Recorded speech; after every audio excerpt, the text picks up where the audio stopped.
Minamahal namin Diyos amang makapangyarihan sa lahat.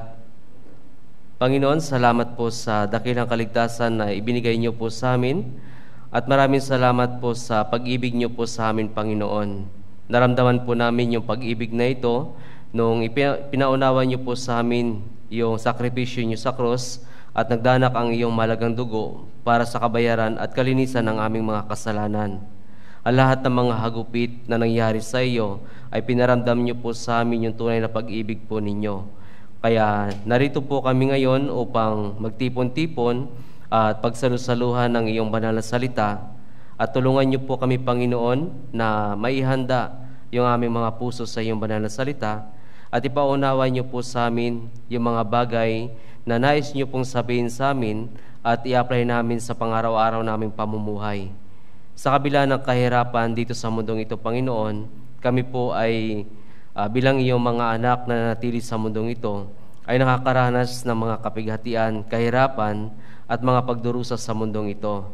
Alam po namin, Panginoon, na ang mundong ito ay walang kapayapaan at kami po ay niligtas niyo upang magkaroon kami ng kapayapaan diyan sa kaharian niyo sa langit.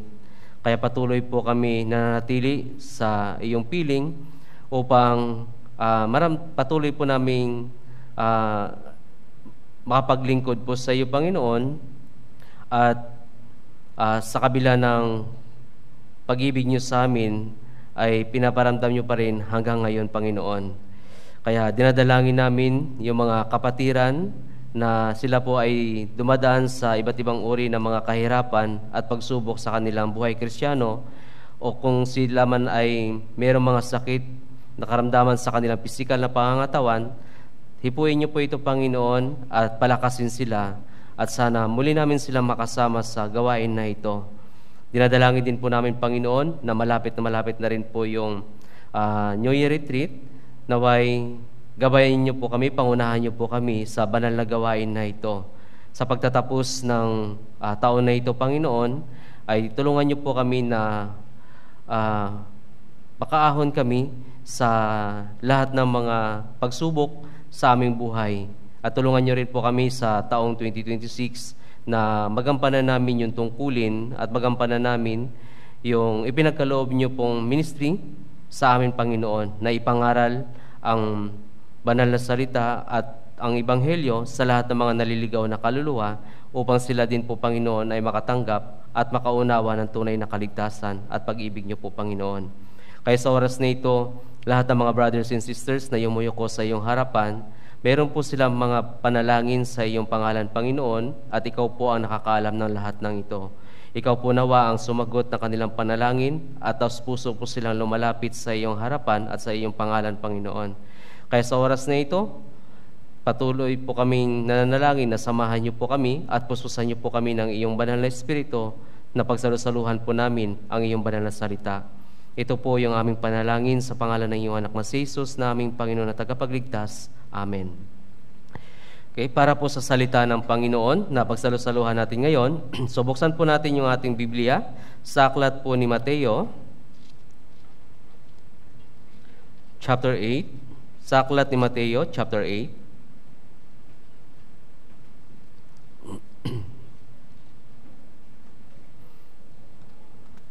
Sa aklat ni Mateo, chapter 8, verse 23 hanggang 27. Mateo, chapter 8, verse 23 hanggang 27. Okay? So, kung nariyan na po tayo, ay sama-sama po natin itong basahin. Verse 23 hanggang verse 27. Nang makasakay si Jesus sa bangka, sumunod sa kanya ang kanyang mga alagad, at dumating ang isang malakas na bagyo sa dagat. Ano pat matatabunan na ng alon ang bangka, ngunit siya ay natutulog. Lumapit sila sa kanya at siya ay ginising na nagsasabi, Panginoon, iligtas mo kami, mamamatay kami. Sinabi niya sa kanila, bakit kayo natatakot o kayo maliliit ang pananampalataya? Kaya't bumangon siya at sinaway ang mga hangin at ang dagat at nagkaroon ng lubos ng kapayapaan. Kaya't namangha ang mga tao na nagsasabi, anong uring taong ito na maging ang mga hangin at ang dagat ay sumunod sa kanya? Okay. So, ito po yung pagsalusuluhan natin, yung Mateo chapter 8 verse 23 hanggang 27. So, alam po natin yung story na ito at alam po natin yung kwento na ito. So, ito po mismo ay nagre-reflect din po sa ating Kristiyanong pamumuhay at sa pang-araw-araw po natin upang ipapakita sa atin ng Diyos na nariyan siya, nakasama niya po tayo, no? Kaya alam po natin na ito po mismo ay napakahirap na sitwasyon kung mababasa natin dito sa kalagayan po ng mga apostol at yung mga kasama niya doon po mismo sa bangka. So isang malaking bagyo na dumarating at dito po mismo ay halos natabunan na po yung sinasakyan nilang bangka at sila po ay nangangamba na baka po sila ay mamatay. So yung meaning ng dagat po dito, ito po mismo yung sanlibutan o yung mundong ito. So sa mundong ito ay marami pong unos na dumarating sa buhay ng mga tao sa mundong ito. So walang stable na kapayapaan sa mundong ito. So yung mundong ito ay napakadelikado. So walang safe sa mundong ito. Dahil sa mundong ito ay may mga kalamidad na nangyayari at kahirapan, mga pagdurusa, mga sakit na nangyayari sa mundong ito. Kaya ang Panginoong Jesucristo ay binabahagi niya po sa atin yung salitang ito para mas lubos po tayo magtiwala po sa Kanya. Bagkus na sa panahon natin ngayon ay hindi natin nakakasama physically ang Panginoong Jesucristo, pero spiritually ay kasama po natin siya sa araw-araw.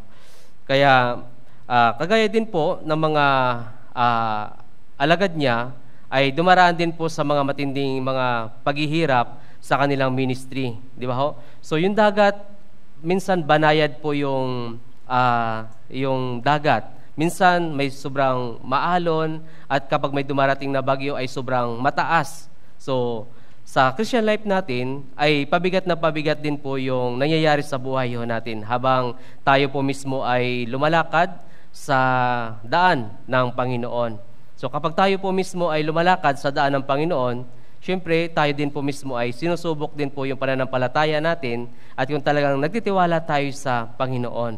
Kagaya po nito ng kanyang mga alagad. And then ganoon din po si Apostol Pablo, no? Si Apostol Pablo ay sinabi niya rin po doon sa kanyang ministry na ilang beses na po siya nawasakan po ng barko dahil sa hagupit ng bagyo. Di ba ho? So, tingnan natin sandali sa Ikalawang Korinto chapter 11. Ikalawang Korinto chapter 11, verse 25 to 26.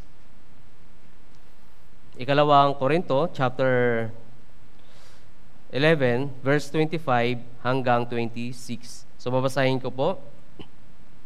3 ulit na akong hinampas ng mga pamalo. Minsan ako'y pinagbabato. 3 ulit na ako nawasakan ng barko. 1 araw at 1 gabi ako'y nasa laot. Nasa madalas na paglalakbay, nasa panganib sa mga ilog, panganib sa mga magnanakaw, panganib sa aking mga kababayan, panganib sa mga hintil, panganib sa lungsod, panganib sa mga ilang, panganib sa dagat, panganib kasama ng mga huwad na kapatid. So dito po ay nabanggit ni Apostol Pablo kung gaano kalupit yung dagat, no? So kapag tayo po mismo ay nakasakay sa barko, so hindi natin alam kung kailan mangyayari yung trahedya sa dagat o kailan ito magkakaroon po ng malakas na unos kung hindi tayo nakikinig po ng balita. Sa panahon nila, so maaari yung mga alagad ng Panginoong Jesucristo ay hindi pa po nila naranasan yung ganun kalakas na bagyo sa kanilang buhay. Si Apostol Pablo ay dahil sa ministry niya ay nakakaranas siya ng mga ganitong kahirapan sa kanyang buhay. Di ba? Anong sabi po dito? Panganib sa mga magnanakaw, panganib sa mga aking mga kababayan, panganib sa mga hintil, panganib sa lungsod, panganib sa ilang, panganib sa dagat. So ibig sabihin, kahit saan sa mundong ito ay wala na pong lugar na safe. So ibig sabihin, yun po mismo yung nangyayari sa mundong ito. Kahit saan tayo magpunta, meron pong mga trahedya at meron pong mga nangyayari na hindi natin inaasahan sa buhay natin. Kaya sa buhay Kristiyano po natin, ganito yung takbo ng buhay ng Kristiyano po natin. Minsan, may problema tayo na kaya nating dalhin. May problema tayo na mabigat para sa atin at minsan hindi na po natin makakaya. At minsan nai-stress tayo dahil sa mga nangyayari sa buhay natin. Pero sa pamamagitan nito ay kasama, bilang isang Kristiyano ay pinapakilala ng Panginoong Jesucristo na nariyan siya na handang tumulong po sa atin lahat. Kapag tayo po mismo ay tumawag po sa Kanya na handa na tumulong po ang Panginoong Jesucristo. Hindi po siya magdadalawang isip na tulungan po ang Kanyang mga anak. Okay? Kaya balik tayo sa Mateo chapter 8. So lagyan nyo po ng bookmark para balik-balikan po natin ito. Mateo chapter 8, verse 24 hanggang 26. So muli ko po itong babasahin sa inyo. At dumating ang isang malakas na bagyo sa dagat, anupat, matatabunan na ng alon ang bangka, ngunit siya ay natutulog. Lumapit siya sa kanya at siya ay nagising na nagsasabi, Panginoon, iligtas mo kami, mamamatay kami. Sinabi niya sa kanila, bakit kayo natatakot o kayo maliliit ang pananampalataya? Kaya't bumangon siya at sinaway ang mga hangin at ang dagat ay nagkaroon ng kapayapaan. So maari ito po mismo yung first time na naranasan po ng mga alagad po ng Panginoong Jesucristo. Pero nakikita natin na ang Panginoong Jesucristo po ay mahimbing po yung kanyang pagkakatulog na hindi niya inaalala yung kung ano po ang mangyayari po sa kanila. So doon po mismo ay pinapakita po ng Panginoong Jesucristo na maging mahinahon sa lahat ng bagay. Maging mahinahon sa lahat ng bagay kapag kung ano po yung nangyayari po sa atin lahat. So sila po mismo ay nangangamba na baka sila po ay mamatay, baka sila ay wala ng pag-asa.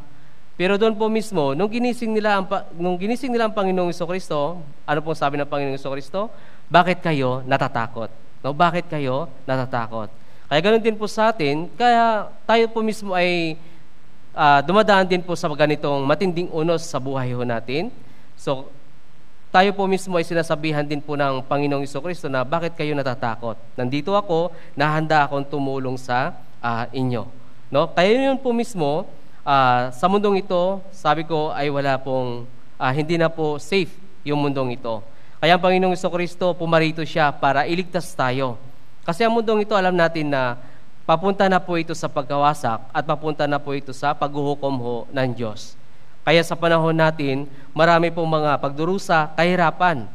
Kaya bilang isang Kristiyano, tayo din po, habang nasa mundo tayo, bilang anak ng Diyos, kung anong naranasan ng mga unbelievers, kahit sila ay hindi nila nakikilala yung tunay na Diyos, so nakakaranas din po sila ng mga ganitong sitwasyon sa buhay nila.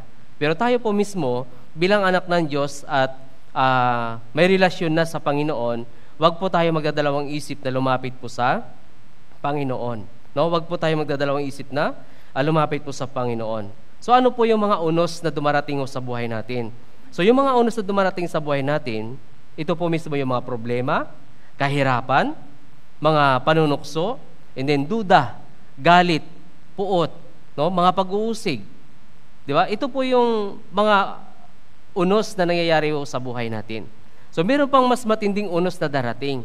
So tayo po mismo, nung tayo po mismo ay naligtas, tayo po mismo ay nakasakay na po sa bangka ng Panginoong Jesucristo, patawid, papunta ho sa kanyang kaharian, kung saan po siya naroroon. Kaya dapat, yung mga unos na nangyayari sa buhay natin, dapat natin itong malampasan. Dahil nariyan ang Panginoong Jesucristo para handa siyang tumulong ho sa atin lahat. Kaya yung dagat at yung hangin, kanyang sinaway, ito po mismo ay naging banayad. No? Pinaramdam ho ng Panginoong Jesucristo sa kanyang mga alagad na nariyan siya handang tumulong sa kanila.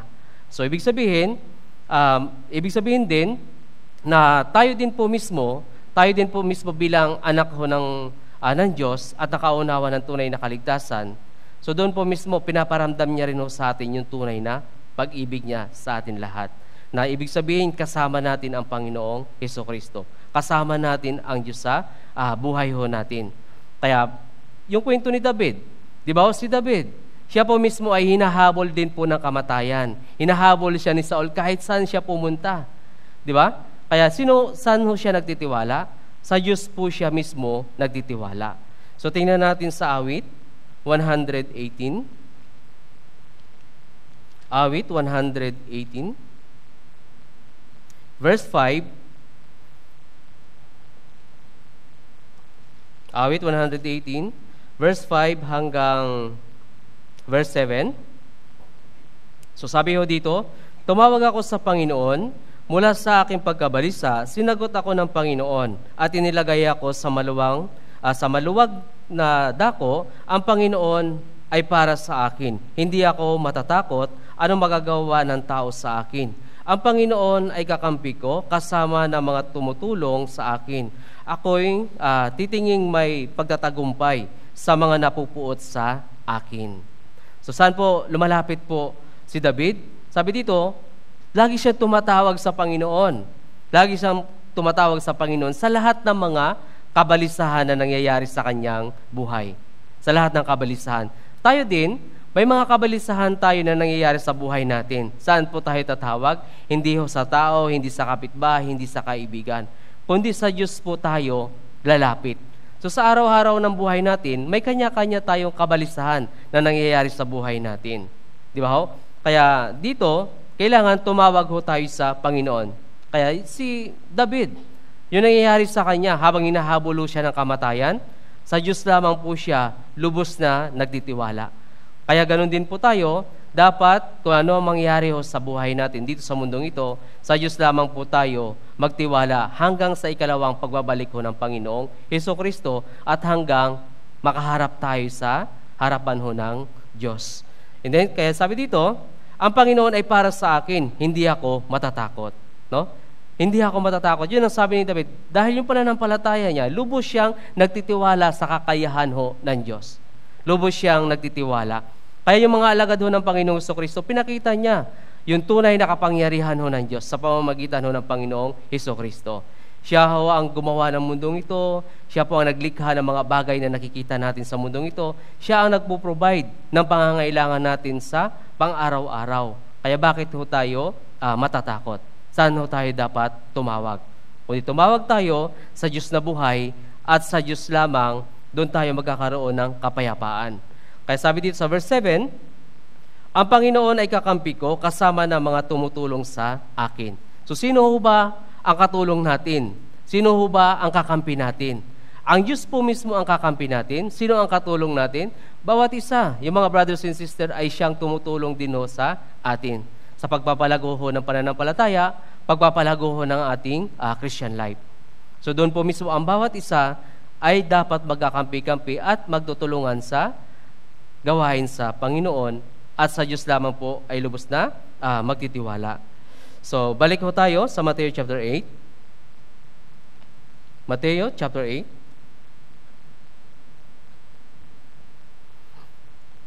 Verse 23 to 24, muli ko pong babasahin. Na makasakay si Jesus sa bangka, sumunod sa kanya ang kanyang mga alagad. At dumating ang isang malakas na bagyo sa dagat, matatabunan na ng alon ang bangka, ngunit siya ay natutulog. So ang Panginoon po, nakikita natin dito, ay mahimbing po yung kanyang pagkakatulog. So, and then, wala rin po siyang inaalala kahit ano. Wala siyang iniisip ng mangyayari sa kanyang buhay. Lahat yun ay hindi niya po inaalala. So pinapakita ho doon ng Panginoong Jesucristo sa kanyang mga alagad at sa atin din po mismo na ganito dapat ang pananampalataya ng isang Kristiyano. Ang pananampalataya ng isang Kristiyano dapat mahinahon sa lahat ng nangyayari sa kanya. Hindi po dadaanin sa mainit na ulo or anumang emosyon na mangyayari sa buhay natin. Kundi sa Diyos lamang lubos na magtitiwala. Kaya dito, ginising ho siya ng kanyang mga alagad. Verse 26 at 27, Sinabi niya sa kanila, bakit kayo natatakot o kayong maliliit ang pananampalataya? Kaya't bumangon siya at sinaway ang mga hangin at ang dagat at nagkaroon ng lubos ng kapayapaan. Kaya't namangha ang mga tao, nagsasabi, anong uring taong ito na maging ang mga hangin at mga dagat ay sumunod sa Kanya. Kaya kapag tumawag tayo sa Panginoon, yung mga problema natin na nangyayari sa buhay natin, so doon po mismo sasawayin din ho ng Diyos. Yung panunukso ng dyablo sa buhay natin, kapag tumawag tayo sa Diyos, doon din po mismo sasawayin din ho sila ng Diyos para makaya natin at ipapakita ng Diyos sa atin yung Kanyang kapangyarihan. No? Yung Kanyang kapangyarihan. Kasi sa lahat ng mga nangyayari sa buhay natin, hindi natin makakaya kung wala po ang tulong at gabay ho ng Diyos. Hindi natin yun totally 100% na makakaya. Bakit ang isang tao na hindi nila makakaya yung unos na nangyayari sa kanilang buhay, bakit sila nagpapakamatay? Dahil hindi nila nakikilala ang Diyos. Hindi nila nakikilala ang Diyos at hindi sila nagtitiwala ho sa Diyos. Kaya yun po mismo, minsan sumusuko na kaagad sila. Kaya yung isang Kristiyano, dapat hindi sila sumuko sa kanilang pinagdadaanan sa kanilang buhay. Dahil sa mundong ito, mararanasan pa natin, meron pang mas matinding unos na mangyayari sa buhay natin. Kaya anong kailangan natin? Pagtibayin yung pananampalataya sa Panginoon, patitibayin yung relasyon sa Panginoon, at magtiwala na matibay sa Panginoon. Walang ibang pagkakatiwalaan, kundi ang Diyos lamang. Kaya yun po yung pinapakita ko sa atin. So bakit pumunta ang Panginoong Jesucristo dito sa mundong ito? Anong ibig sabihin o ano ang meaning ng pangalan na Jesus? So, ang meaning ho ng pangalan na Jesus ay tagapagligtas o Savior. No? Yun po yung meaning ho ng pangalan ho ng Panginoong Jesucristo. Kaya nga siya sinugo ng kanyang ama dito sa mundong ito 2,000 years ago para iligtas tayo sa ating mga kasalanan. Iligtas tayo sa ating mga kasalanan. Bakit? Dahil tayo po mismo ay nalulunod na sa kasalanan natin na hinahatak tayo papunta ho sa impyerno. Kaya yun po mismo ang meaning ng pangalan ho ng Panginoong Jesucristo, Savior o tagapagligtas. Okay? So, sa Mateo chapter 1, verse 21,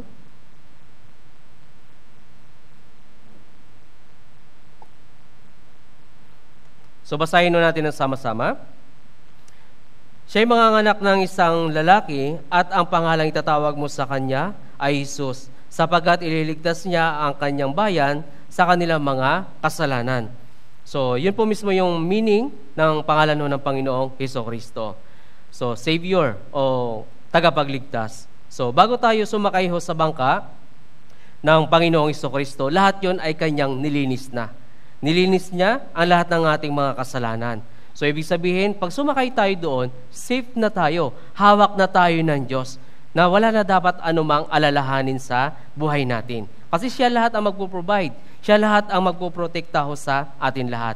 Nung naligtas tayo, hindi na rin tayo mangangamba na pupunta tayo sa impyerno. Hindi na tayo mangangamba. Kasi yun po mismo yung kanyang pangako. Once na naunawaan natin yung kaligtasan na ibinigay niya sa atin, at nanampalataya tayo sa kanyang ginawa at yung dugo niya mismo ang siyang naglinis ng ating mga kasalanan. So yun po mismo, safe na tayo. Dahil yun po mismo yung pananampalataya ng isang tunay na Kristiyano. So kailan natin naunawaan yung pag-ibig ho ito ng Diyos? Kailan natin naunawaan? Nung nalaman natin na siya ang nagligtas sa atin at namatay siya sa cross. So tingnan natin kung paano dumating sa atin yung pag-ibig ho ng Panginoong Jesucristo. Isaías chapter 53. So, alam ko po ay memorize po natin ito, kaya buksan po natin para ma-remind ho tayo. Isaías chapter 53, verse 5. Okay, so Isaías chapter 53, verse 5. So kung nariyan na, sama-sama natin itong basahin. Ngunit siya'y nasugatan dahil sa ating mga pagsuway, siya'y binugbog dahil sa ating mga kasamaan. Ipinataw sa kanya ang parusa para sa ating kapayapaan, at sa pamamagitan ng kanyang mga latay ay gumaling tayo. Hindi tayo gumaling ho sa sakit o karamdaman sa katawan, pisikal na pakatawan, kundi gumaling ho tayo spiritually. Gumaling tayo sa ating mga kasalanan. Kaya namatay ang Panginoong Jesucristo. Siya ang binugbog, siya ang hinatulan para sa ating mga kasalanan. Kaya dumating sa atin yung kanyang pag-ibig. Ganun po yung pag-ibig ho ng Diyos. Para ano? Para iparamdam niya sa atin yung pagmamahal niya hanggang ngayon. No? Kaya ang bawat isa sa atin, dapat tumingin tayo sa krus ni Kristo. Tumingin tayo lagi sa krus ni Kristo. Kahit tayo po ay dumadaan sa unos ng buhay ho natin. Mayroon pang mas matinding unos na darating, pero dapat tumingin ho tayo at magtiwala ho tayo sa Diyos. Saan ho dapat tayo magtiwala? Sa Diyos ho dapat tayo magtiwala. Kaya yun po mismo, yung tunay na pagmamahal ho ng Panginoong Jesucristo. Yung pagmamahal niya ay isang makapangyarihan sa atin lahat. Isang makapangyarihan na pagmamahal niya ho sa atin lahat. So, yung naramdaman ng Panginoong Jesucristo, meron siyang pisikal na katawan kagaya din ho natin. Lahat ng mga sakit na tinanggap niya na para dapat sa atin, bawat hagupit na yon, tayo po yung kanyang iniisip. Tayo po yung kanyang iniisip. Para ano? Para tayo ay magtiwala ho sa Kanya. Wala tayong ibang pagkakatiwalaan, kundi ang Diyos lamang ang pagtitiwalaan natin. Kaya, pumarito siya sa mundong ito para linisin tayo at dapat tayo ay magtiwala sa Kanya. Lalo-lalo na kapag may dumadaan na unos sa buhay ho natin na hindi natin kaya, sa Diyos lamang ho tayong lumapit ho. Sa Diyos lamang tayong lumapit at handa siyang gumabay ho at tumulong ho sa atin lahat. Awit 68. Awit 68. Verse 18. Awit 68 verse 18. So sabi ho dito, sumampa ka sa mataas, patnubayan mo ang iyong bihag na pagkabihag. Tumanggap ka ng mga kaloob sa gitna ng mga tao. Oo, pati sa mga mapanghimagsik upang makatahang kasama nila ang Panginoong Diyos. Ano sabi dito? Upang makasama nila ang Panginoong Diyos. Kaya iniligtas tayo sa ating mga kasalanan. Para ano? Para makasama natin ang Diyos. Iniligtas niya tayo sa matinding unos sa buhay natin. No? Iniligtas tayo ng Diyos upang makasama tayo sa Kanyang kaharian. And then ano pa? Yung pangalan ho ng Panginoong Jesucristo. Ano pa yung isa niyang pangalan? Naalala niyo pa po ba? Ano po yung isa niyang pangalan? Yes, Emmanuel. Di ba ho? Emmanuel. Anong ibig sabihin ho ng Emmanuel? Kasama natin ang Diyos. Kasama natin ang Diyos. So ito po mismo, bago pa ipanganak ang Panginoong Jesucristo, ay napropesiya na po ito ni Isaías. No? So tingnan natin, Isaías chapter 7. Isaías chapter 7, verse 14. Isaías chapter 7, verse 14. So basahin nun natin. Kaya't ang Panginoon mismo ang magbibigay sa inyo ng tanda, narito, isang birhen ang maglilihi at manganganak ng isang lalaki at kanyang tatawaging ang kanyang pangalan na Emmanuel. No? So anong ibig sabihin no ng Emmanuel? So kasama natin ang Diyos. Kasama natin ang Diyos. So isa pa, sa Mateo chapter 1. Mateo chapter 1.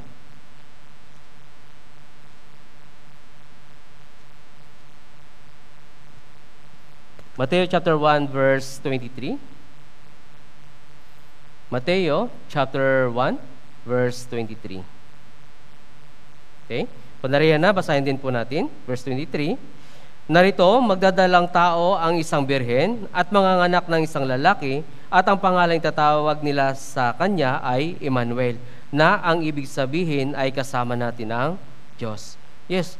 Kaya dito, ang Diyos ay hindi lamang tayo iniligtas, kundi makakasama natin siya hanggang sa wakas. No, simula nang tayo naligtas, kasama na ho natin ang Diyos, no? Emmanuel. No, Emmanuel, kasama natin ang Diyos. Hanggang saan? Hanggang sa wakas ng buhay natin, hanggang sa wakas ng panahon, hanggang sa makarating ho tayo sa kanyang kaharian. And then, dahil sa pangalan ng Panginoong Jesucristo at ginawa niya, nagkaroon ho tayo ng tamang relasyon ho sa Panginoon. Nagkaroon ho tayo ng tamang relasyon ho sa Panginoon. Kaya dapat, tandaan ho natin na palagi natin kasama ang Diyos, na siyang handang magligtas ho sa atin. Ang Panginoong Jesucristo at yung kanyang pangalan ay tatawag ay Emmanuel. Nakasama natin ang Panginoon. Kaya buong buhay natin, habang nabubuhay tayo sa mundong ito, so ang Diyos ay nariyan kasama natin hanggang sa wakas ng ating buhay. So tingnan natin, ito po yung pangako ho ng Diyos. So Mateo chapter 28, Mateo chapter 28, verse 20. Mateo, last chapter ng Mateo, verse 28. So basahin din po natin. At turuan silang sundin ang lahat ng mga bagay na iniutos ko sa inyo. At narito, ako'y kasama ninyo palagi hanggang sa katapusan ng panahon. Ito yung promise ng Diyos. Simula nang tayo ay maligtas. No? Kasama ko kayo palagi. Hindi ko kayo iiwanan. Kapag tayo po ay dumaraan sa matinding pagsubok, matinding problema sa buhay natin, at matinding unos na nangyayari sa buhay natin, sabi ng Diyos, kasama ko kayo palagi. Kasama ninyo ako palagi. Hindi ko kayo iiwanan. Handang tumulong ang Diyos kapag tayo ay tumawag sa Kanya. Kaya sabi niya, at narito ako'y kasama ninyo palagi hanggang sa katapusan ng panahon. So, hindi hindi natin maranasan yung ikalawang pagbabalik ko ng Panginoong Jesucristo. Pero nandiyan siya para alalayan tayo.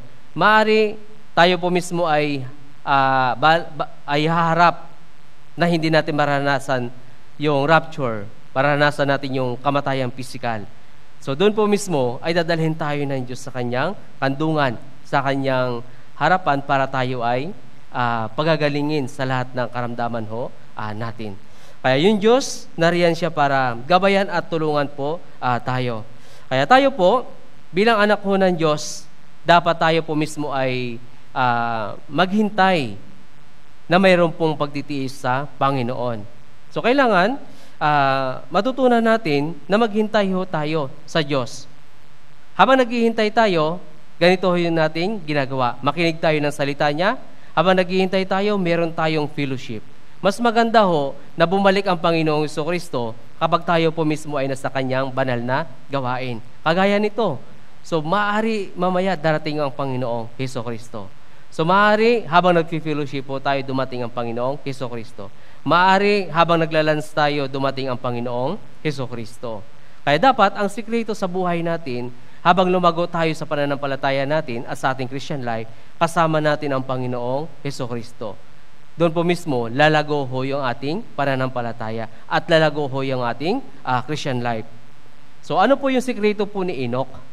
No? Ano po ang sikreto ni Enoch? Bakit nalugod ang Diyos sa kanya? Ang sikreto ho ni Enoch, nagtitiwala ho siya sa Diyos. Ang sikreto ni Enoch ay lubos siyang nananampalataya ho sa Panginoon. So tingnan natin sa Genesis chapter 5. Genesis chapter 5. Verse 22 hanggang 24. Genesis chapter 5, verse 22 hanggang 24. Okay, so babasahin ko, sundan niyo po.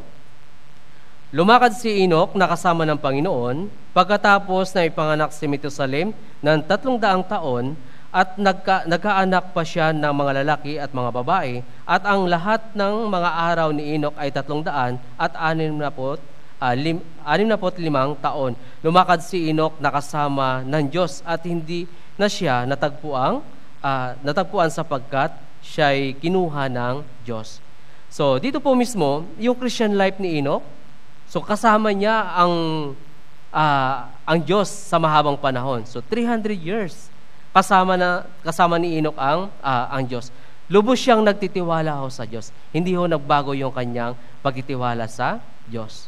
Kaya dapat tayo din, kapag tayo po mismo ay dumadaan sa pagsubok sa buhay natin, kahirapan, so dapat hindi ho magbabago yung pananampalataya natin sa Diyos. Yung pagtitiwala natin sa Diyos. Dapat hindi po ito 100% na magbabago. Kaya dito, sabi ho, lumakad si Enoch na kasama ang Diyos. Tayo din, simula nang tayo naligtas, kasama na ho natin ang Diyos. Kaya nga kapag tayo po mismo ay nakakagawa ng kasalanan, ano ho ang nangyayari sa puso natin? So tayo po ay natatakot. Bakit? Dahil hindi lamang tayo nakakakita ng ating kasalanan o nakakaalam, kundi ang Diyos din po mismo ang nakakakita ng kasalanan na ginagawa natin. Kaya sabi dito, lumakad si Enoch na kasama ng Diyos at hindi na siya natagpuan sapagkat siya ay kinuha. So ibig sabihin, ang Diyos po mismo ay nalugod ho sa Kanya. Nalugod ho sa Kanya. So tingnan natin, so ito po mismo ay naglarawan ho sa rapture. No? Yung buhay ho ni Enoch. Nung nalugod ang Diyos sa Kanya, kinuha na siya at ano't pat hindi na siya natagpuan. Hindi siya nakaranas ho ng kamatayan. Yun po yung meaning ng kahulugan, yung rapture. Kaya tayo din po mismo, naghihintay tayo sa ikalawang pagbabalik ng Panginoong Hesukristo. Maari hindi rin po natin maranasan yung kamatayan. Nakagaya ho ni Enoch. Kaya Hebreo chapter 11,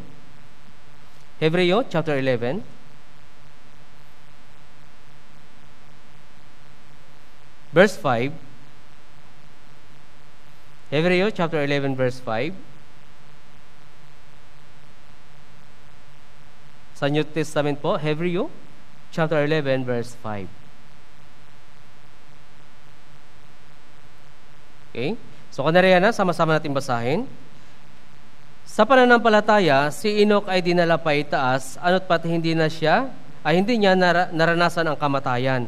Hindi na siya natagpuan sapagkat siya ay kinuha ng Diyos, sapagkat bago siya dinala pa itaas, pinatutuhanan na ang Diyos ay nalugod sa Kanya. So nakikita natin dito yung larawan po ng rapture. At nakikita natin dito kung paano nalugod ho ang Diyos sa Kanya. So, bakit hindi pa ho tayo kinukuha ng Diyos? So maaari, ganun po ba ang iniisip po ninyo? Na maaari hindi pa nalulugod ang Diyos sa akin. Kaya hindi niya pa ako kinukuha. So, hindi po ganon, no?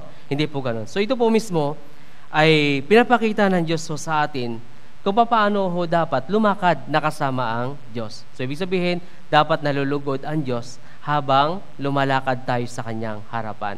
Wala pong pag-aaway, kundi mayroon lubos na pag-ibig sa isa't isa. Yun po yung nais ng Diyos na maramdaman sa atin lahat, no? Umiibig tayo sa Diyos, pero bawat isa dapat mag-ibigan ho tayo sa bawat isa.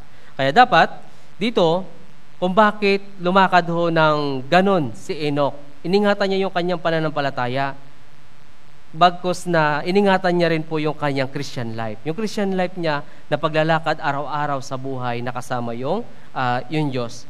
Kaya ganoon din ho tayo, dapat ingatan din po natin yung pananampalataya at yung relasyon natin sa Panginoon. Para yung Diyos po mismo ay malugod sa atin at sa lahat ng mga unos na mangyayari sa buhay natin, handa siyang tumulong sa atin lahat. So, sino pa po? So, ito po mismo ay meaning din po ng Emmanuel. Kasama nila lagi ang Diyos. So, ibig sabihin, meaning po ay Emmanuel. So, sino pa? So, ano din po yung sikreto ni Abraham, ni Isaac at ni Jacob? Ang sikreto po nila, ano ho? So, tingnan natin, Genesis ulit, chapter 26. Genesis chapter 26. Genesis chapter 26 verse 24. Okay? So, babasahin ko po, sundan nyo. At nagpakita sa kanya ang Panginoon ng gabiring iyon at sinabi, ako ang Panginoon ng iyong ama, si Abraham, huwag kang matakot sapagkat sasamahan kita at ikaw ay aking pagpapalain at aking pararamihin ang iyong binhi alang-alang kay Abraham na aking lingkod. So ito po mismo, no? So ito po mismo ay isa rin pong pangako ho ng Diyos, lalo-lalo na po si Jacob, no? Yung pangako ng Diyos, ganito, yung pangako ko sa iyong amang si Abraham. Pararamihin ko yung iyong binhi sa pamamagitan mo. Kaya doon po mismo, habang naglalakbay ho si Jacob, so natulog siya at nagkaroon siya ng panaginip. So tingnan din po natin sa chapter 28, verse 10 hanggang 11. Genesis chapter 28, verse 10 hanggang 11. So sabi dito, umalis si Jacob sa Beersheba at pumunta sa Haran. Dumating siya sa isang lugar at nagpalipas ng magdamag doon sapagkat lumubog na ang araw. Kumuha siya ng isa sa mga bato sa lugar na iyon at inilagay sa kanyang ulunan at nahiga roon upang matulog. So ito po mismo, si Jacob, siya po mismo ay nakaramdam ng pagkapagod at doon po mismo ay nabutan na po siya ng gabi sa kanyang paglalakbay. Pero ito po mismo ay hindi niya inaasahan na yung lugar na kanyang tinutulugan, ito po pala yung pangako ng Diyos na ibibigay sa kanila, yung lupain na ito. Kaya doon po nakikita natin nakasama po niya yung Diyos at lubos po siyang nagtitiwala. Kaya verse 12 hanggang verse 15, so babasahin ko po. Sabi ho dito, siya ay nanaginip na may isang hagdan na nakalagay sa lupa na ang dulo ay umabot sa langit at ang mga anghel ng Diyos ay nagmamanhik-manaog doon. So ang meaning po nito, yung hagdan, ito po mismo yung Panginoong Hesukristo. Walang daan na makatawid papuntang langit kundi sa pamamagitan lamang ho ng Panginoong Hesukristo. Alam ho natin, ito po mismo ay nakasulat sa Juan chapter 1 verse 51 na ang Panginoong Hesukristo, siya ang daan papunta sa langit. Wala nang ibang Diyos kundi ang Panginoong Hesukristo. Verse 13, at ang Panginoon ay tumayo sa tabi niya at nagsabi, ako ang Panginoon, ang Diyos ni Abraham na iyong ama at ang Diyos ni Isaac. Ang lupa ay kinahihigaan mo ay ibibigay ko sa iyo at sa iyong binhi. Ang iyong binhi ay magiging parang alabok sa lupa at ikaw ay kakalat sa kanluran, silangan, hilaga at sa timog, at ang lahat ng mga angkan sa lupa ay pagpapalain sa pamamagitan mo at sa iyong binhi. Alamin mo na ako'y kasama mo at iingatan kita saan ka man pumunta. At ibabalik kita sa lupaing ito sapagkat hindi kita iiwan hanggang hindi ko magagawa ang pangako ko sa iyo. So dito po mismo, alam natin na si Jacob po mismo ay nanaginip. Nanaginip, and then doon po mismo pinakita sa kanya ng Diyos yung kanyang panaginip. Doon po mismo yung lupa na kanya kinahihigaan, yun po yung promise ng Diyos. And then habang siya po mismo ay naglalakbay, si Jacob, kasama po niya palagi yung Diyos. Hanggang saan? Hanggang sa matupad yung promise ng Diyos sa kanila.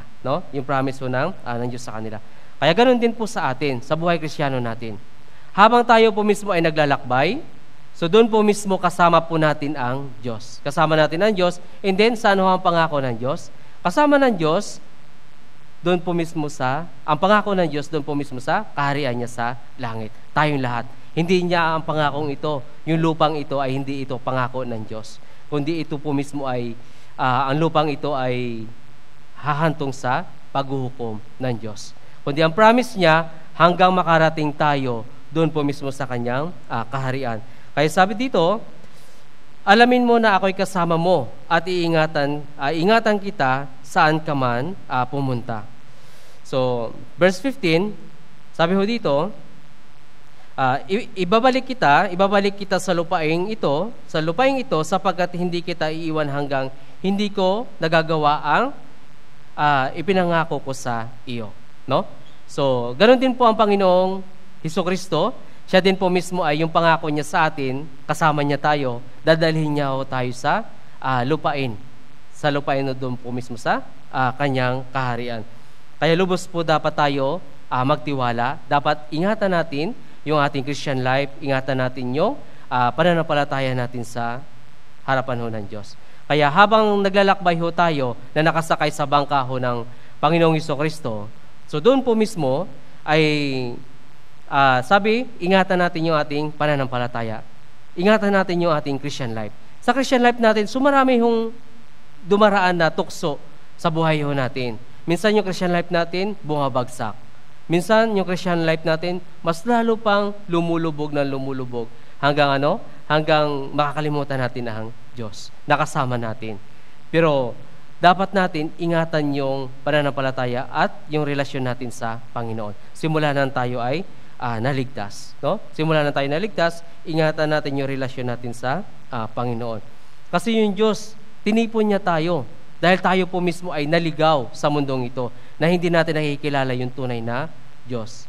Kaya tinipon niya tayo, ikinalat niya yung kanyang salita sa buong mundo para dumating ho sa atin at tipunin niya tayong lahat na makakasama niya sa kanyang iglesia. So, awit 23. So, tingnan natin, awit 23.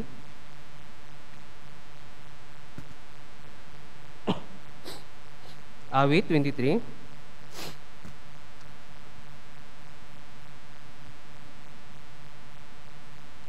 Verse 1. Awit 23 verse 1.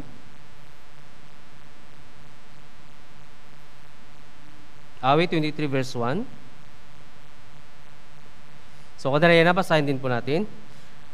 Ang Panginoon ay aking pastol, hindi ako magkukulang. Kaya sabi ko dito, ang Panginoon ay aking pastol, hindi ako magkukulang. Kaya ang Diyos po ay nariyan siya na ginagabayan ho tayo, kagaya rin po ni David. Di ba si David kahit tinahabulo siya ng kamatayan at tinahabulo siya ni Saul, so hindi ho siya nagpasindak. Hindi ho siya nagpasindak. Bakit ho? Kasama niya yung Diyos. Kaya tayo, bakit tayo magpapasindak sa mga nangyayari sa buhay natin? Na yung tukso, kahirapan, mga pag-uusig, mga problema. So bakit ho tayo magpapasindak sa mga nangyayari sa buhay natin? Nakasama naman natin ang Diyos. Kaya sabihin sa atin ng Diyos, kapag tayo po mismo ay magpapasindak sa mga nangyayari sa buhay natin, anak, bakit ka natatakot? Kasama mo ako. Bakit ka natatakot? Sasabihin ng Diyos, kayo maliit ang pananampalataya. Ganun ho ba sasabihin sa atin ng Diyos? Hindi ho. Hindi ganun ang sasabihin sa atin ng Diyos. Kundi sasabihin niya sa atin, magtiwala tayo sa Kanya ng buong puso ho natin. Verse 4. Verse 4 po, basahin din po natin. Bagamat ako'y lumakad sa libis ng lilim ng kamatayan, wala akong kinakatakutang kasamaan, sapagkat ikaw ay kasama ko, ang iyong pamalo at ang iyong tungkod, inaaliw ako ng mga ito. Sabi ho dito, lumalakad ako sa libis ng lilim ng kamatayan. No? Lumalakad. Tayo din po. Naglalakbay ho tayo sa libis ng kaguluhan dito sa mundong ito. No? And then sabi dito, wala akong katatakutang kasamaan sapagkat ikaw ay kasama ko. Dapat yung mindset ng isang Kristiyano, ganito ho dapat. Sabi ho dito, wala akong katatakutang kasamaan sapagkat ako'y sapagkat ikaw ay kasama ko. So, minsan, ganito, diba, malapit na ho yung New Year retreat ho natin. So, ano po yung kinakatakutan po ninyo minsan? Ano yung kinakatakutan ng isang Kristiyano? Ha? Kinakatakutan na minsan ng isang Kristiyano, kinakatakutan niya, wala ako pang registered, wala akong kasama, wala akong, meron akong pupuntahan. So, minsan, ganun yung kinakatakutan ng isang Kristiyano. Pero dapat, magtitiwala ho tayo palagi sa Panginoon. Kasi doon po mismo, makikita natin yung kapangyarihan ng Diyos sa pamamagitan ng pagsasama-sama ng mga brothers and sisters. Bakit ho? Sa mga pagtitipon natin tuwing retreat, nai-imagine natin yung langit. Dahil doon po mismo, mayroon pong kapayapaan sa bawat isa na nagsasama-sama yung mga brothers and sisters na mayroon pong kagalakan sa kanilang puso. Kasiyahan. No? Ito po ay exercise natin tuwing New Year retreat. No? Kaya doon po mismo nakikita natin, nakipag-fellowship tayo sa mga brothers and sisters. Di ba ho? Ano yung kanilang naging Christian life? Ano po yung kanilang pinagdadaanan sa kanilang buhay? Di ba ho? So, very excited dapat yung isang Kristiyano na makipag-fellowship sa mga brothers and sisters sa ibang mga churches, lalong-lalo sa darating po na New Year retreat. Di ba ho? So, bukod pa po doon, ano po ang napaka-excited sa isang Kristiyano. Napaka-excited sa isang Kristiyano kapag tayo po mismo ay pumunta sa kaharian ho ng Diyos. So maaari masarap makipag-fellowship kay Abraham, kay Isaac, kay Jacob, kay David, kay Apostol Pablo, sa lahat ng mga Kristiyano. Di ba ho? So, maaari kapag tayo po mismo ay nakipag-fellowship sa kanila, nanliliit tayo. Bakit ho? Sila po mismo kaya nilang tanggapin yung mga nangyayari sa buhay nila. Di ba ho? Parang kapag tayo po mismo ay mag-testimony sa kanila, parang nahihiya tayo mag-testimony. Kasi yung mga naranasan nila sa testimony nila at kasi nababasa natin dito habang nabubuhay tayo sa mundong ito. Ganun yung kanilang, maaari ganun yung kanilang testimony. No? Nakakahiya sa harapan ho ng mga naunang Kristiyano sa atin. Kaya dapat lumakad tayo na naaayon sa Panginoon. No? Kaya dito sabi ho, muli kong mabasahin, bagaman ako'y lumakad sa libis ng lilim ng kamatayan, wala akong katatakutang kasamaan sapagkat ikaw ay kasama ko, ang iyong pamalo at ang iyong tungkod, inaaliw ako ng mga ito. So, wala akong katatakutang kasamaan sapagkat ikaw ay kasama ko. And then, dito po mismo ay kinukomfort tayo ng Diyos sa kabila ng mga pinagdadaanan ho natin. No? Kinukomfort ho tayo ng Diyos. So, Awit 23, verse 2. So, basahin din po natin. Verse 2, pinahihiga niya ako sa luntian, pastulan, inaakay niya ako sa tabi ng mga tubig na pahingalan. No? Pahingahan. So, dito, sabi dito, pinahihiga niya ako sa luntiang pastulan. Kaya tayo po mismo ay nasa pastulan ng Diyos. Pinapakain niya tayo ng kanyang salita. Dahil sa pamamagitan ng kanyang salita, doon po mismo ay hinihili tayo ng Diyos. Minsan, pinapalo tayo ng Diyos. Pero, ang malaking bagay na dumadaan tayo sa unos ng buhay ho natin, kasama natin siya at hinihili niya tayo kapag tayo ay lumalapit to sa Kanya. Kaya sabi dito, inaakay niya ako sa mga landas ng katuwiran alang-alang sa Kanyang pangalan. Inaakay niya tayo. No? Hindi niya tayo pababayaan. So tanungin ko ho kayo, 100% ho ba nagtitiwala ho kayo sa Diyos? Parang hindi kayo sigurado na nagtitiwala ho sa Diyos. Ha? So ibig sabihin, yung kaligtasan nyo ba, 100% kayo nagtitiwala sa Diyos? Sigurado? 100%? Yes, dapat 100% na nagtitiwala tayo sa Diyos. Huwag natin, kasi yung Diyos po mismo yung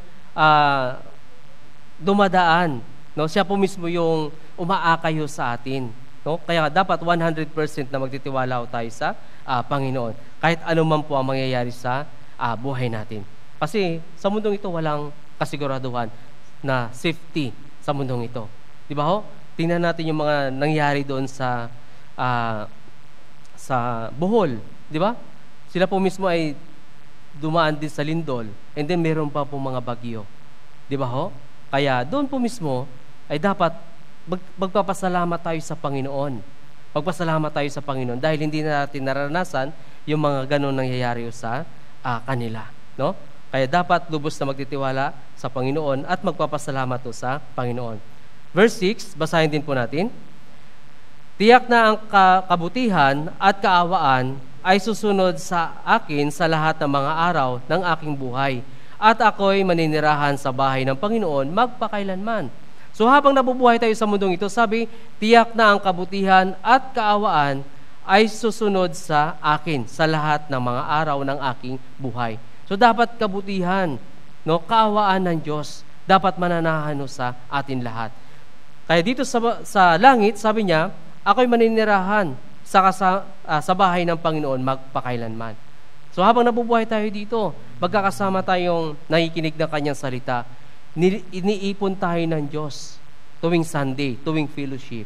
Kasi ito po yung nais ng Diyos na makita ho sa atin lahat. No? Tinitipon niya tayo na mayroon pong dapat kapayapaan sa puso natin. No? Sa bawat isa ho ba, mayroon po bang kapayapaan sa puso? So dapat, meron ho tayong kapayapaan sa puso natin, no? Kaya dito sabi ng Diyos, tiyak na ang kabutihan at kaawaan ay susunod sa akin sa lahat ng mga araw ng aking buhay. At ako'y maninirahan sa bahay ng Panginoon magpakailanman. Okay? So doon po mismo, meron pong kapayapaan at balang araw ay kapiling ho natin ang Panginoon. Sa mundong ito, naranasan natin yung kahirapan ng pisikal. Pero wag natin hayaan na yung spiritual na pangangailangan natin, wag din po natin hayaan na mahihirapan din po ito. Kundi bagkus na tugunan natin ang pangangailangan yung ating espiritu. And then, bakit sino pa po ang nagtitiwala sa Panginoon? No? Sino pa po ang kasama ng Panginoon at nagtitiwala sila sa Panginoon? So, tingnan natin sa Exodus chapter 3. Exodus chapter 3. So, ito po mismo yung pagtitiwala ni Moises sa Panginoon.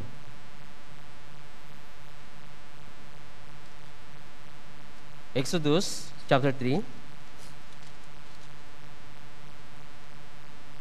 Verse 12. Exodus chapter 3 verse 12.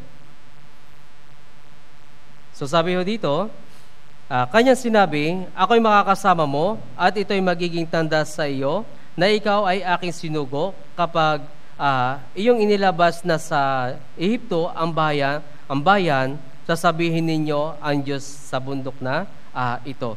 So sabi ho dito ng Diyos kay Moises, ako'y makakasama mo at ito'y magiging daan sa iyo na ikaw ay aking sinugo. So, alam natin na si Moises po mismo ay isa din po sa pagkakatiwalaan ng Diyos na ilabas ang mga Israelita doon po mismo sa Ehipto. Dahil ang mga Israel, sila po mismo ay nahihirapan doon po sa bansang Ehipto. Pinahirapan ho sila ng maraming taon.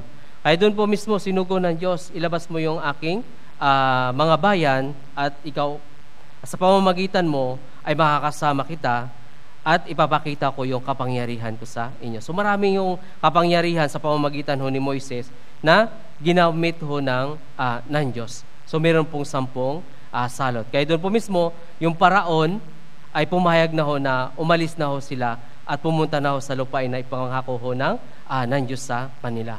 Kaya dito, nagtiwala ho si Moises. So anong ito sa atin? Dapat tayo din po 100% na magtiwala ho sa Diyos. 100% na magtiwala ho sa Diyos. And then, si Josue. Di ba ho? Si Josue ho mismo ay inatasan din ho ng Panginoon na pangalagaan niya yung mga Israelita. Pangalagaan niya yung mga Israelita. Pero doon po mismo ay si Josue, buong puso din po mismo siya nagtitiwala ho sa Panginoon. Kasi alam ni Josue yung ugali ho ng mga Israelita. Alam ni Josue na yung mga Israelita ay meron din pong katigasan ang ulo. Meron din pong katigasan ang ulo. Kaya doon po mismo, sabi ng Diyos, kasama mo ako palagi, hindi kita pababayaan. No? Kaya tingnan din po natin sa Josue chapter 1. Josue chapter 1.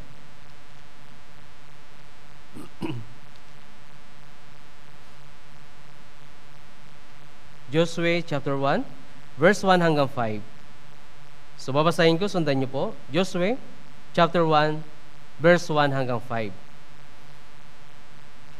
Nangyari nga, pagkamatay ni Moises na lingkod ng Panginoon, ang Panginoon ay nagsalita kay Josue na anak ni Nun na lingkod ni Moises na sinasabi, si Moises na aking lingkod ay patay na. Tumindig ka at tumawid sa Jordang ito, ikaw at ang buong bayan, ito hanggang sa lupain na aking ibinigay sa kanila sa mga anak ni Israel.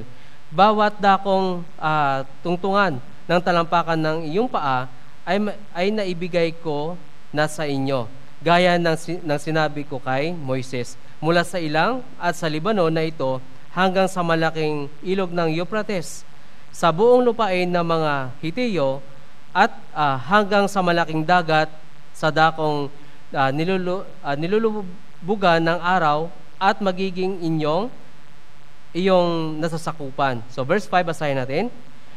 Walang sinumang tao ang magtatagumpay laban sa iyo sa lahat ng mga araw ng iyong buhay. Kung paanong ako'y nakasama ni Moises, ako'y makakasama mo rin. Hindi kita iiwan ni pababayaan man. So maganda ho yung promise ng Diyos at yung pangako ho ng Diyos kay Josue. Kung paano niya iningatan si Moises sa kanilang paglalakbay kasama ng mga Israelita, so ganun din po yung pangako ng Diyos kay Josue. Iingatan kita, gagabayan kita, at makakasama mo ako, hindi kita pababayaan. So ganun din po yung Diyos sa buhay Kristiyano ho natin. Simula nang tayo naligtas, hindi rin po tayo pababayaan ho ng Diyos. Hindi rin po tayo pababayaan ng Diyos, kundi bagkus na 100% magtitiwala ho tayo sa Diyos na kaya niya niyang gawin lahat na nangyayari ho sa buhay ho natin.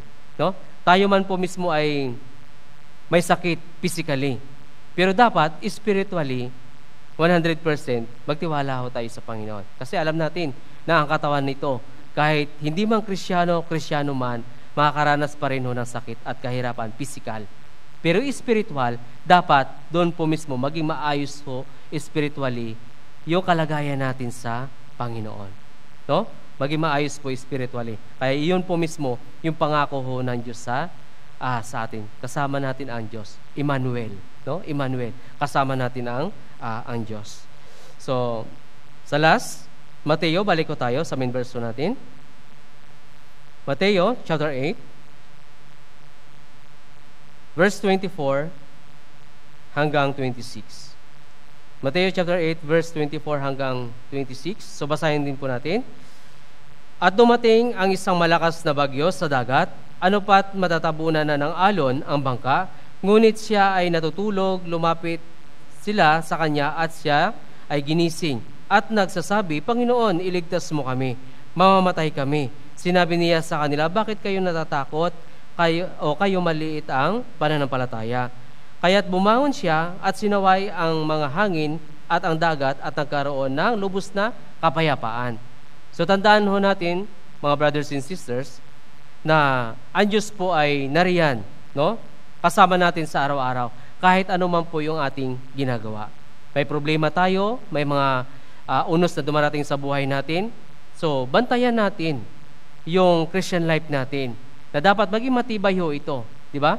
Kagaya ho ng mga seawall, di ba? Meron pong seawall na hindi ho matibay. Meron hong seawall na matibay.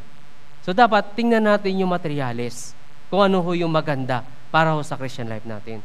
Yung Diyos po ay walang pagkukulang para ho tayo lumago sa Christian life natin, para maging matibay ho yung Christian life natin. Bagkus, minsan, tayo ho ay may pagkukulang sa Diyos. Di ba ho? So, dapat wala ho tayo, lahat ho ng aral na ibinibigay ho sa atin ng Diyos, dapat doon po mismo maging matibay yung Christian life natin sa harapan ng Diyos. Para pag dumating man ang matinding unos na mangyayari sa buhay natin, kayang-kaya natin itong tanggapin at kayang-kaya natin itong lutasin. Kundi, nandyan ho ang Diyos na handang tumulong ho sa atin lahat. Kaya sabi dito, verse 26, sinabi niya sa kanila, bakit kayo natatakot o kayo maliit ang pananampalataya? Kaya't bumangon siya at sinaway ang mga hangin at ang dagat at nagkaroon ng lubos ng kapayapaan. No? Huwag tayong matakot. Kaya sabi ng Panginoong Jesucristo, kapag tayo po mismo ay sumuko sa ating Christian life, sa ating mga problema, kung tayo po mismo ay susuko, sabi ng Diyos sa atin, bakit ka natatakot, anak? Nandito ako, handang tumulong sa iyo pag tumawag ka sa akin. No? Huwag natin kakalimutan, tumawag sa Panginoon. So hanggang dito lamang. So sana, yung mga verse na pinapakita ko po sa inyo, ito po mismo, ay may apply natin sa buhay natin na magtiwala ho tayo palagi ho sa Panginoon. Okay? So, lahat ho tayo yumuko at manalangin. Dakilang Diyos na makapangyarihan sa lahat. Panginoon, maraming salamat po sa maiksing oras na ibinigay niyo po sa amin. At maraming salamat po sa iyong banal na salita. Naway ang bawat isa na mga brothers and sisters na dumaraan sa buhay Kristiyano nila ay magtiwala sila ng lubos sa iyo, Panginoon. Bagkus na marami pa po kaming mararanasan na unos sa buhay ho natin, sa buhay ho namin, Sa iyo lamang po kami lubos na umaasa at magtitiwala. Panginoon, gabayan niyo po kami sa pang-araw-araw naming pamumuhay at ikaw ho ang mag-provide na pangangailangan namin araw-araw, pisikal at higit sa lahat, espiritual na pangangailangan namin, Panginoon. Sa paghihiwalay namin sa buong linggo na ito, ay tulungan niyo po kami at patnubayan niyo po kami at ingatan niyo po kami, Panginoon. Hawakan niyo po kami ng iyong makapangyarihang kamay at huwag niyo po kami hayaan sa tukso ng sanlibutan ito at tulungan niyo po kami sa lahat ng mga mangyayari sa buhay namin at sa iyo lamang po kami lubos na umaasa at magtitiwala. Ito po yung panalangin namin sa pangalan ng iyong anak na si Jesus, naming Panginoon at tagapagligtas. Amen. So maraming salamat po.